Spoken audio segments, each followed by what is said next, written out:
believe that this Allah, this creator, that he would create you without no reason, or do you believe you have a purpose? I have a purpose. Right. So that we know that purpose in the Quran, it's told us that we are supposed to. The reason for this worldly life is to test us Yeah.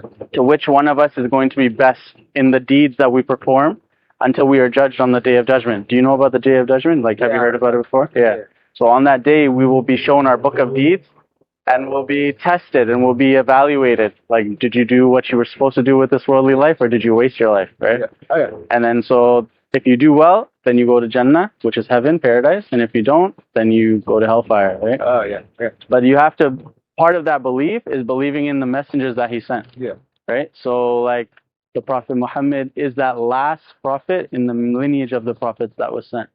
Do you know anything about the other previous prophets like Jesus, or what's your background?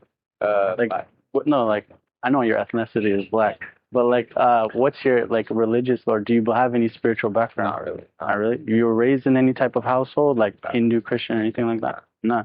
So, but you believe that there's a creator. Yeah.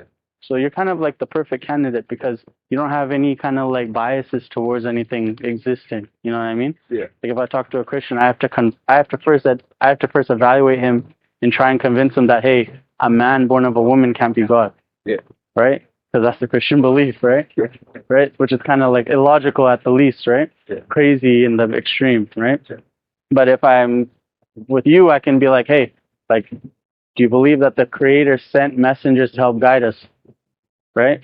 Some of those messengers you already know the name of, like I mentioned, Adam, Noah, Moses, Abraham, Jesus. The last one in that lineage is the Prophet Muhammad. The Prophet Muhammad and Jesus are distant cousins. Yeah, because so like Abraham, the Prophet Abraham, he had two sons, Isaac and Ishmael. From the son of Isaac, you get Jesus, like his great grandson. And from the line of Ishmael, you get the Prophet Muhammad, peace be upon him. So he's from the lineage of the prophets. But then what's more than that is that he was given that same message that all of the prophets were given. That message is to worship one God with all your heart, all your soul, all your strength, and do not do idol worship. Do not associate partners with God. Meaning, don't take a human as God. Don't take an animal as God. Don't take a statue and worship and bow down to that idol. You know what I mean? Yeah. So that's the essence of what we call Tawheed. Tawheed is monotheism, and that's the one thing that if you die upon monotheism, you have a chance of going to heaven. If you die upon what we call polytheism or associating partners with God, like the way the Hindus, they have like 3 million gods, or the Christians, how they have 3 persons within a Godhead, where they're dividing God when God is indivisible, or where you deny the prophets that came, like the Jews, where they deny that Jesus is the prophet of God and they deny that Muhammad is the prophet of God, then you are not able to have that rank of being entered into Jannah, into heaven. What do you believe so far? You obviously believe in God. Yeah. Now, do you know anything about the Prophet Muhammad? No. No? I'll read about it. Yeah, the Prophet Muhammad, he was a prophet that was sent to the Arabian Peninsula, right? And at that time, the Meccan Valley had like 300 idols around what you may know as the Kaaba, that black box that people now walk around and they worship. Oh, I got you. They worship the one God, but they walk around that black box worshiping God. What is that black box? Like what? That black box is the house that Ishmael and Abraham built back in the day. Really? Yeah, they built that house to worship God on a monotheistic creed. And since that time, it has been a place where God has been worshipped. But after Abraham and Ishmael built that house, polytheism developed, right? People started to worship idols alongside the one God. And that's why the Prophet Muhammad, peace be upon him, came, so that he could rid that area of idols. And so today, since the time of the Prophet Muhammad till now, peace be upon him, there has been no idols erected in that area.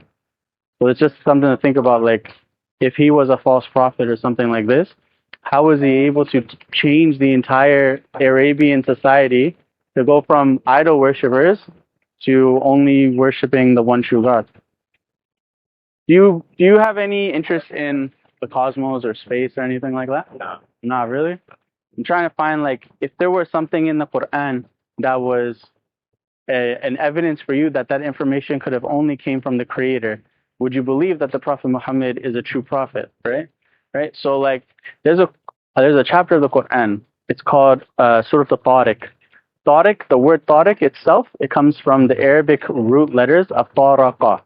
Taraqa means to knock. So I just want you to keep this in your mind while you're thinking, okay, like this chapter of the Quran is called the knocker. Okay? Now this chapter of the Quran called the knocker, it's used to describe the pulsar star. You know what a pulsar star is? Okay. You know what a pulsar star is? Oh, look at this guy. He went to school. Okay. Okay, look. So I want to show you something, right?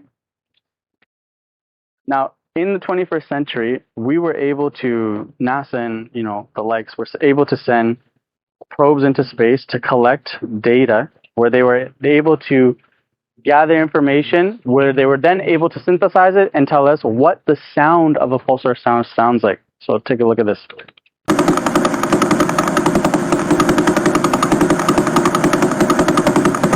What does that sound like? Like, you know, when you go on a train, like a train track. Yeah. But like, doesn't it sound like someone's knocking really fast? Yeah. So this Quran that the Prophet Muhammad, peace be upon him, had revealed to him by the angel Gabriel that came from God, it has a chapter that's called the knocker, and the knocker is used to describe a star that is out in space. Do you see what I'm saying? Yeah.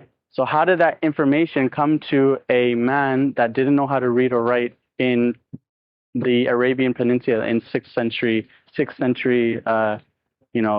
Arabia? Our claim, and I think that you can you're feeling it as well, that information is from the Creator. Yeah. Right?